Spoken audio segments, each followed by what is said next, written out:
Kenneth Copeland, a renowned evangelist, is now facing a harsh reality that can break even the most resilient person. Recently, his emotional reaction to receiving a life sentence has gone viral, leaving fans and followers stunned. What does this mean for the legacy of one of Christianity's most influential voices? In this video, we explore Kenneth's shocking reaction to a life sentence in 2025, amidst rumors about accusations from former colleagues. For years, Kenneth Copeland had been a towering figure in the Christian community, his name synonymous with prosperity teachings and a larger-than-life ministry. He had built an empire through his evangelical work, preaching to millions of followers around the world, all the while living a lavish lifestyle that many admired and others envied. But behind the scenes, whispers had started to grow louder, slowly turning into rumors that something wasn't quite right. The first signs of trouble emerged not from the media or public eye, but from those who had once worked closely with Copeland. Former colleagues who had been in the heart of his ministry began to speak out. It started innocuously enough. A few ex-employees mentioned that the financial practices within Copeland's ministry seemed to be unusual, perhaps even problematic. At first, these were just offhand comments shared over coffee or quietly spoken behind closed doors, but as time went on, those whispers began to turn into something far more serious. Accusations of financial mismanagement surfaced, with claims that ministry funds were being used for personal expenses. The luxury cars, private jets, and expensive vacations that had always seemed to be part of the Copeland lifestyle suddenly took on a different light. Some former colleagues began to suggest that these lavish purchases were funded by the very donations given by his followers, funds meant for ministry work and outreach. As more people came forward, the picture became clearer. They spoke about how certain transactions seemed deliberately concealed from the public eye. Ex-employees, particularly those in accounting or administrative roles, started to describe irregularities in the books. They claimed that there was always pressure to keep the details vague, to avoid asking too many questions about how money was being allocated. Some even spoke about how they had been discouraged or outright forbidden from discussing financial matters, even when discrepancies were found. It wasn't just a few bad transactions. There were many that didn't seem to match up, leaving the impression that money was being diverted to personal use rather than fulfilling the mission of the ministry. One of the most shocking revelations came from a former staff member who worked closely with Copeland. This person, who had been with the ministry for years, claimed that they had witnessed large sums of money being shifted between accounts, often with little to no explanation. The idea of charity and service to God had always been at the forefront of Copeland's messages, but now these accusations painted a very different picture. This person, along with others, began to quietly leak their concerns to the media, and it didn't take long for the story to grow beyond a small group of disgruntled ex-workers. With each new revelation, the rumors grew more intense. Former colleagues began to openly accuse Copeland of using his position to fund a lavish lifestyle. They spoke about how some of the properties he owned, vast estates and multiple luxury homes, were financed by the ministry's donations. They also hinted at the possibility of tax evasion, suggesting that some of the ministry's earnings may have been hidden in ways that the public was unaware of. The idea that a man who preached about prosperity and divine favor could be exploiting his followers was hard for many to accept, but the stories continued to pile up. As these former colleagues made their voices heard, the media picked up the trail, the public's interest was piqued, and the story of Copeland's potential financial misconduct started to dominate the headlines. What had once been a collection of quiet whispers now became a full-fledged investigation. Many wondered if the man who had stood at the forefront of the prosperity gospel movement had built his empire on the backs of his followers, manipulating their faith for his own financial gain. The accusations from former colleagues, whether true or not, cast a shadow over his long-standing ministry, and the world was left questioning whether the man they had trusted for so long was hiding something much darker beneath the surface. Rumors, the story of his arrest, the day that changed everything. The morning of November 10, 2023, was supposed to be just another day for Kenneth Copeland, one of the most prominent figures in the world of evangelical Christianity. He had a packed schedule ahead, with interviews lined up, church events to host, and a few more meetings to discuss the ever-expanding ministry that had been the center of his life for decades. But everything changed in an instant. The morning began with a quiet hum in the office as Copeland prepared for his day, but the stillness was shattered by the ringing of his phone. It was an unexpected call, one that no one could have prepared for. Federal authorities had arrived at the ministry headquarters, armed with an arrest warrant. Kenneth Copeland was about to face the very consequences of the rumors and accusations that had been swirling for months. At first, it was hard to believe. The man who had preached to millions, built a global empire, and led a ministry that had flourished for years was now being led away in handcuffs. The arrest of a prominent figure like Copeland was not something that anyone could have predicted. It was as if the world had suddenly shifted on its axis. The very foundation of the ministry that so many had trusted was now being questioned. The shockwaves of this moment would ripple throughout the evangelical community, and the media would quickly pounce on the story. The arrest stemmed from an ongoing investigation into accusations of financial fraud, tax evasion, and misuse of ministry funds. Whistleblowers, former colleagues, and ex-employees had come forward, alleging that Copeland and his ministry had used millions of dollars in donations for personal luxury purchases instead of for charitable work or ministry activities. These claims had initially been dismissed by many as just rumors. After all, Copeland had been a trusted figure for so long. However, as more whistleblowers spoke out and investigations were launched, the truth became harder to deny. What had started as small leaks about financial mismanagement and misuse of funds quickly spiraled into a full-scale federal investigation. The arrest itself was a spectacle. News crews had gathered outside the headquarters, cameras rolling, capturing every moment when Copeland was escorted out of the building. The flashing lights and camera shutters made it clear that this was not a typical arrest. He had been one of the most well-known pastors in the world, and now, as he walked out in handcuffs, his world was unraveling before millions of eyes. His normally composed demeanor seemed shaken. For someone who had spent years speaking with confidence and authority to audiences around the world, this was a different kind of moment, one filled with uncertainty, fear, and disbelief.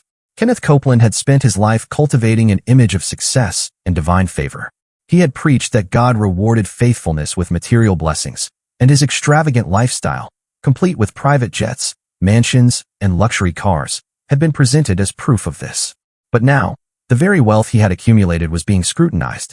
The arrest was the culmination of a long string of allegations and rumors about the way he had managed his ministry's finances.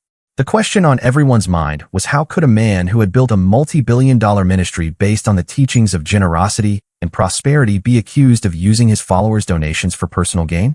As the day wore on, the media frenzy grew.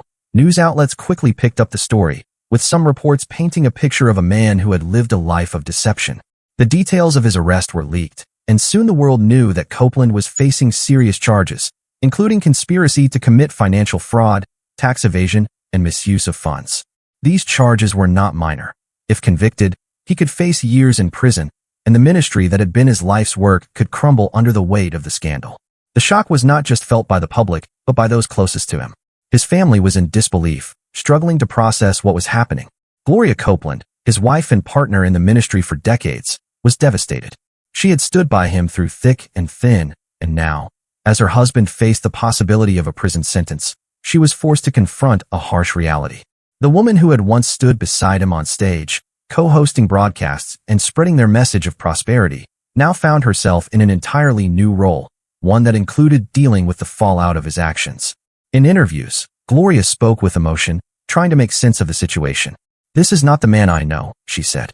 "Kenneth has dedicated his life to serving God, and we've always believed that everything we did was for his glory. This is hard for our family, but we trust in God's plan for us, even when things are uncertain." Her words reflected the shock that had overtaken the Copeland family, a family that had spent decades building a ministry based on trust, faith, and prosperity. The arrest had an immediate impact on the media. News outlets seized upon the story, with some calling it one of the most significant scandals to hit the evangelical community in recent memory. Journalists dug into every aspect of Copeland's life, from his extravagant lifestyle to the teachings that had made him so famous. Some commentators began to question the entire prosperity gospel movement, wondering how many other figures in the ministry had been living off the donations of their followers while preaching a message of wealth and success. The scandal surrounding Copeland's arrest was not just about one man's actions. It was about the larger movement he had represented. As news of the arrest spread, the reactions from Copeland's followers were mixed. Many stood by him, insisting that the charges were false and part of an attack on a man of faith. They argued that Copeland had been a generous leader, using his wealth to further the work of God. "Kenneth has done so much good for this world," one supporter said. "He's helped countless people find faith, and now they're trying to tear him down." Other supporters began to question whether they had been misled. "I've followed Kenneth for years, but this is hard to accept," another fan commented. "I want to believe in him, but these allegations are serious, and I don't know what to think anymore." Behind the scenes, Copeland's legal team worked quickly to address the charges. His lawyers denied the accusations, claiming that the financial practices in question were part of normal ministry operations and were fully within the law. They argued that the charges were politically motivated and part of a larger effort to discredit successful Christian leaders. However, the legal battles were far from over. The mounting evidence against Copeland, coupled with the growing number of whistleblowers and former colleagues who came forward, painted a picture that was impossible to ignore. As Copeland faced his day in court, the entire evangelical world was watching. The outcome of his trial would have profound implications not just for him, but for the entire prosperity gospel movement. The man who had once been seen as a symbol of success, divine favor, and wealth now found himself fighting for his freedom, with his legacy on the line. The scandal surrounding his arrest was a stark reminder that even the most revered figures could fall from grace, and that no one was above the law. Family reactions, media coverage, and public response when the news of Kenneth Copeland's arrest broke. It wasn't just a blow to his ministry, but a shockwave that rippled through his family, the media, and his legion of followers. Kenneth Copeland had built an empire over the course of decades, and for many, he was seen as a beacon of faith, prosperity, and success. But with the allegations against him surfacing in full force, the consequences of those accusations were felt not just within the walls of his ministry, but across the world. The reactions were fast, intense, and multifaceted. For the Copeland family, the news of Kenneth's arrest was nothing short of devastating. His wife, Gloria Copeland, had been by his side through thick and thin, standing with him for decades in both their ministry and personal life. They had always presented a united front to the public, sharing the spotlight as a power couple in the evangelical world. Together, they had built a legacy, led a ministry, and amassed a fortune. But now, Gloria found herself facing the unimaginable. The man she had loved for so long, the man who had been the father of their children, was facing a reality she never thought would come. Gloria's first public reaction was one of complete shock. She was reportedly in tears when the news broke. "I didn't see this coming," she said in a private statement to their closest friends and family. "Kenneth has been my partner in life and ministry for so long, and the idea that this could be happening, it's almost impossible to process." Gloria, a strong woman who had stood alongside Kenneth throughout their ministry, now found herself facing the public with a level of vulnerability that was rarely seen from her. While her support for Kenneth remained firm, the emotional weight of the situation was undeniable. Their children, too, were reeling. The Copelands had raised their children in the public eye, and while they had largely stayed out of the limelight as adults, this scandal thrust them into an uncomfortable position.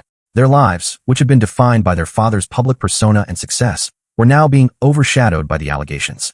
For their son John, who had worked within the ministry for years, the news hit especially hard.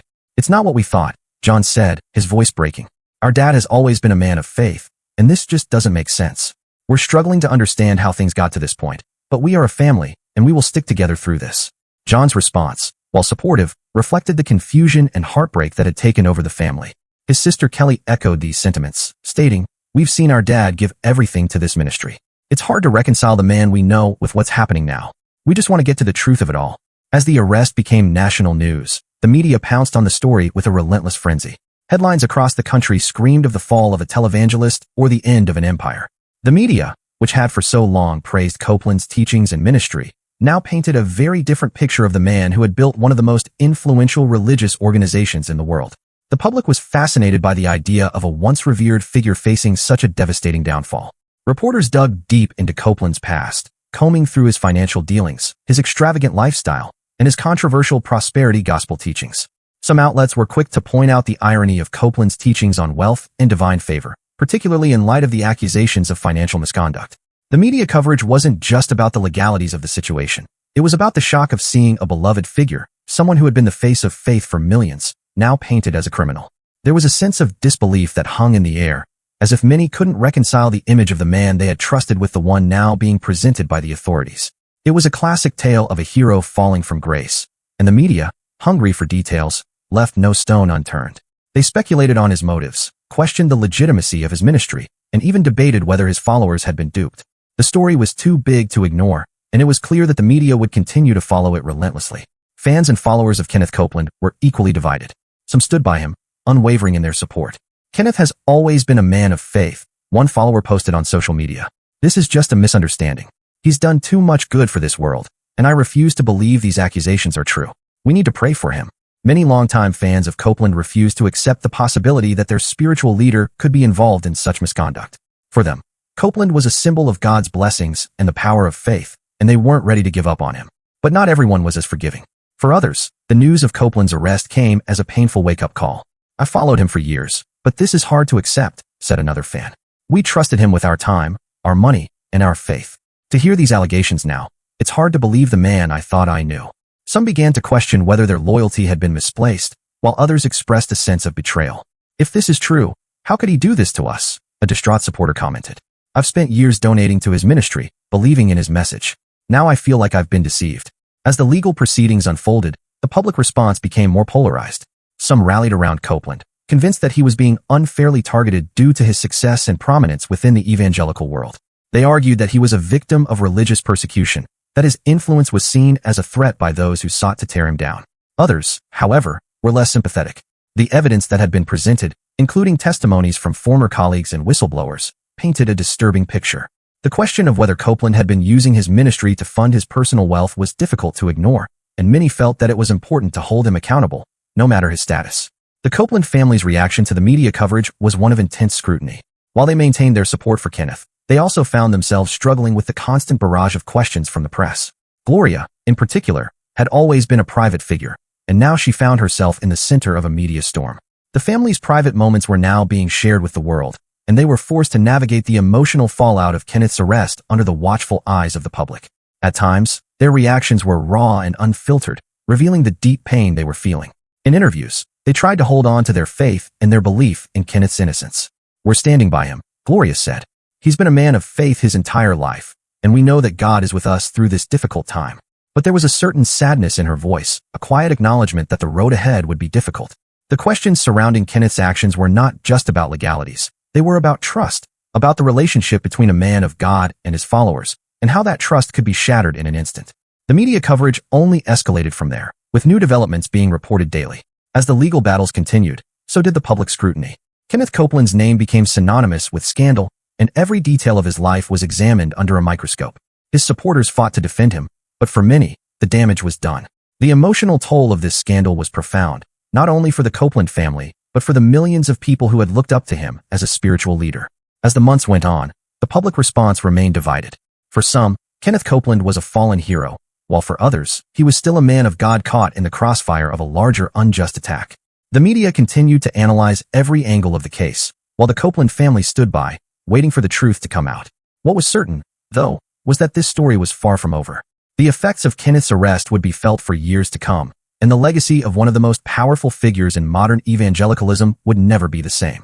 Gossip and speculation surrounding the scandal and allegations.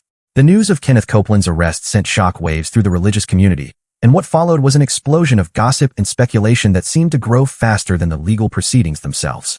For years, Copeland had been a beloved figure in the evangelical world, known for his prosperity gospel teachings and his role in building one of the largest ministries in the United States. His sudden fall from grace raised more questions than answers, and the media, as well as the public, were eager to dig deeper into every corner of his life. At first, it was just whispers, people who had worked with him in the past, close colleagues who had left the ministry, and a few former employees who started to speak out about what they saw as financial mismanagement. But as more and more voices joined the chorus, the rumors began to snowball. They quickly shifted from questioning his financial decisions to accusing him of something much more sinister: deliberate misappropriation of funds, tax evasion, and even money laundering. These weren't just isolated allegations from disgruntled ex-employees anymore. They were growing into a larger narrative, fueled by the media and the public's hunger for more details. As the legal battle unfolded, the media did what it does best. It fed on the uncertainty and suspense, turning every new development into a headline. Soon, the story wasn't just about the arrest itself. It was about what had been hidden for all these years, about the life Copeland had lived behind the scenes while preaching to his followers about faith, prosperity, and divine favor.